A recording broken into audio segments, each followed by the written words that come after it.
আগামী 19 তারিখে আদালত খুলবে। খোলার পরে আমরা আশা করছি সংবিধান সংস্কার বাস্তবায়ন আদেশের প্রশ্ন উত্থাপিত হবে। যদি বাংলাদেশের আদালত তার মেরুদণ্ড সোজা করে দাঁড়াতে পারে, তাহলে এই ক্ষেত্রে তাদের উচিত হবে সরকারের বিরুদ্ধে রায় দেওয়া। গণ অভ্যুত্থান কি সংবিধান মেনে হয়?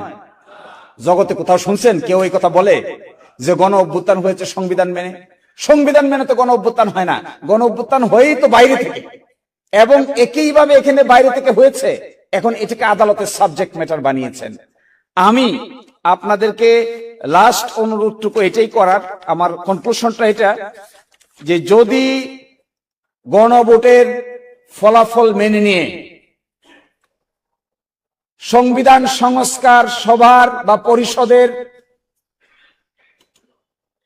অধিবেশন ডাকা না হয় এবং সংস্কার থেকে সরে যাওয়া হয়, সংবিধান সংস্কার সভার অধিবেশন চলার কথা 180 দিন। 180 দিন পরে এটা বিলুপ্ত হয়ে যাওয়ার কথা। তারপরে 180 দিনের পরে আর 30 দিন পরে উচ্চকক্ষ হয়ে যাওয়ার কথা পার্লামেন্ট ভেঙে দুই টুকরা হয়ে যাওয়ার কথা, একদিকে নিম্নকক্ষ একদিকে উচ্চকক্ষ। উচ্চকক্ষ গঠিত হওয়ার কথা 100 জনকে নিয়ে, তার মধ্যে ভোটের পার্সেন্টেজ অনুযায়ী বিরোধী দলীয় জোট প্রায় 40% ভোট পেয়েছে, 100-র ভিতরে 40 পাওয়ার কথা, আর বাকিগুলো অন্যরা ভাগযোগ করে পাওয়ার কথা। এই কর্মকাণ্ড যদি আপনারা প্রদর্শন না করেন আর গণভোটের রেজাল্টটা মেনে পরবর্তী পদক্ষেপ যদি না নেন, তাহলে এটা হবে বাংলাদেশের ইতিহাসে, আমার মনে হয় বাংলাদেশ না, আমি এখানে 26টা দেশের নজির নিয়ে আসছিলাম, এত কিছু বলার এখানে চান্স নাই। একেবারে সুইজারল্যান্ড থেকে শুরু করে সর্বশেষ শ্রীলঙ্কা পর্যন্ত এই 26টা দেশে একটা উদাহরণ নাই যে পৃথিবীতে মানুষ গণভোটের রায় মানে নাই, এরকম কোন উদাহরণ দুনিয়ার ইতিহাসে আর একটাও নাই। তো আমি আপনাদেরকে অনুরোধ করব, আপনাদের উচিত হবে, আমাদের সকলের উচিত হবে এই গণভোটের রায়টা আপনারা মেনে নেবেন। You will comply with the referendum, and according to the referendum you will comply with the other provisions of the order, and you will call for some constitution reform. অ্যাসেম্বলির মিটিং ডাকবেন, সেই মিটিং 180 দিনের মধ্যে শেষ করবেন। শেষ করার পরে দ্বিকক্ষ বিশিষ্ট পার্লামেন্ট হয়ে যাবে, সংস্কারগুলো বাস্তবায়ন করবেন, গণভোট ইমপ্লিমেন্টেড হবে। তখনই বাংলাদেশ একটা নতুন যাত্রার সূচনা হতে পারে। আর যদি তা না হয়, তাহলে যেই লাও সেই কদুই থেকে যাবে। আরেকটা সাংবিধানিক ক্রাইসিস তৈরি হচ্ছে, অনাস্থার ক্রাইসিস তৈরি হচ্ছে, কোর্টে গিয়ে ক্রাইসিস তৈরি হচ্ছে। আমি খুব অবাক হই, এই রাজনৈতিক প্রশ্নের সমাধান তারা কোর্টে নিয়ে গেছে। আচ্ছা বলেন তো, তত্ত্বাবধায়ক সরকারের সমাধান বাংলাদেশের কোর্ট দিয়ে বাংলাদেশের ইতিহাসে কি ভালো হলো না খারাপ হলো? তত্ত্বাবধায়ক সরকার প্রবর্তন করেছিলাম আমরা রাজনৈতিক ভাবে, এটাকে ওনারা নিয়ে গেছেন কোর্টে। কোর্ট গিয়ে বলছেন অসাংবিধানিক। 17 বছর দেশে আগুন জ্বলছে, এখন এসে কোর্ট আবার বলছেন সাংবিধানিক। তো এখন সাংবিধানিক হিসেবে আবার তত্ত্বাবধায়ক সরকার জাতির জীবন থেকে চলে গেছে 17 years। This approach is a bad approach, chaotic approach, destructive approach, unconstitutional approach, unpolitical approach, unstable approach. একটা responsible political party must take responsible approach.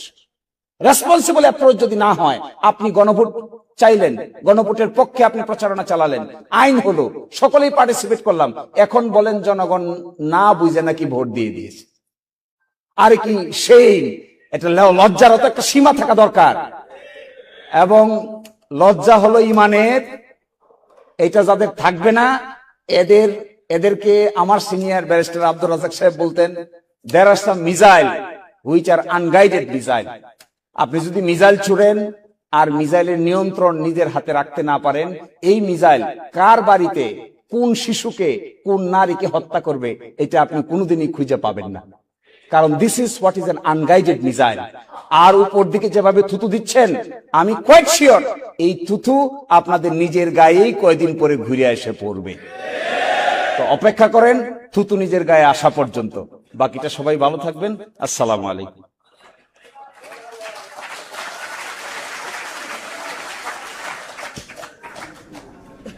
গণভোটের রায়ের বিরুদ্ধে সরকার সংকটের মুখোমুখি দেশ।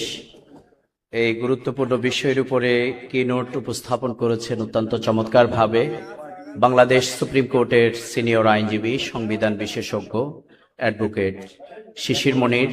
আমরা এই সেমিনারের পক্ষ থেকে তাকে ধন্যবাদ জানাই। খুব চমৎকারভাবে দেশের এই ক্রাইসিস থেকে উত্তরণের যেই কিনোট উপস্থাপন করেছেন তার জন্যে।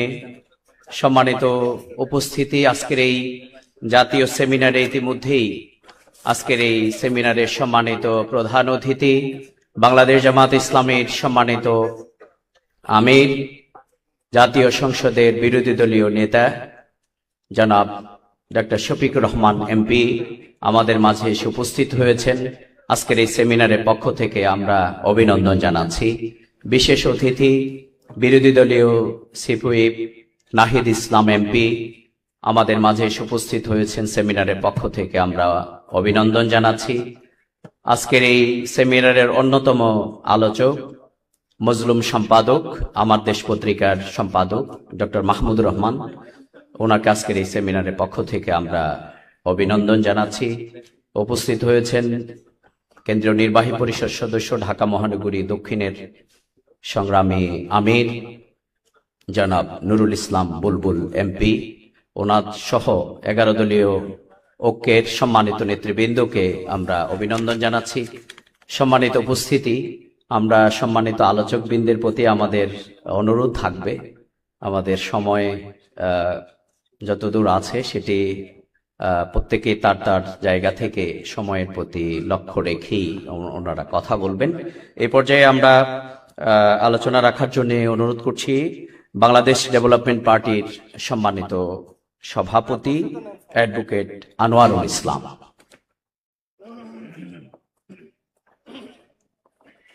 আসসালামু আলাইকুম রাহমাতুল্লাহ। আজকের এই সেমিনারের সম্মানিত সভাপতি, প্রধান অতিথি, বিশেষ অতিথি, জাতীয় নেতৃবর্গ এবং সাংবাদিকবৃন্দ উপস্থিতি, বিশেষ করে আজকের মূল বিষয় সম্পর্কে যিনি এই প্রবন্ধ উপস্থাপনা করেছেন এবং সারা দেশব্যাপী এই সংকটকে সাধারণ মানুষের কাছে খুব সাবলীল ভাষায় উপস্থাপন করছেন সিনিয়র অ্যাডভোকেট শিশির মনির সাহেব। আমরা এখানে বাংলাদেশের বিশিষ্ট আলোচকবৃন্দ, বিশেষজ্ঞবৃন্দ উপস্থিত আছেন।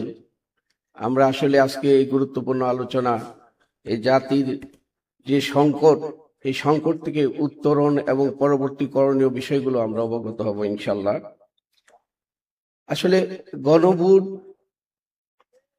আমাদের অভিব্যক্তির, আমি মনে করি, অন্যতম মাধ্যম, এবং আমরা এই আজকে মানুষের যে অভিপ্রায়, সেই অভিপ্রায়কে হারাতে বসেছি। এর পিছনে অবশ্যই কিছু কারণ আছে। তবে এই গণভোটের মাধ্যমে একটা জাতি কিভাবে মানুষের চাওয়াকে বাস্তবায়ন করতে পারে, আমরা যদি সুইজারল্যান্ডের উদাহরণ নেই, সুইজারল্যান্ডের প্রতিটা কাজেই গণভোটের উপর নির্ভরশীল। সেখানে 3 ধরনের গণভোট হয়। একটা হলো ম্যান্ডেটরি গণভোট, আরেকটা হলো অপশনাল রেফারেন্ডাম, আর একটা হলো পপুলার ইনিশিয়েটিভ। সেখানে সংবিধান সংশোধন এবং আইন, এই বিষয়গুলোকে জনগণ কোনো সরকারের নির্দিষ্ট মেয়াদ পর্যন্ত অপেক্ষা করতে হয় না। যখন সরকার যে কোনো আইন প্রয়োগ করে এবং সংবিধান সংশোধনের প্রয়োজন হলে সেই সংবিধান পরিবর্তনের জন্য গণভোট অনুষ্ঠিত হয়। এবং এই গণভোটের 2টা দিক থাকে। একটা হলো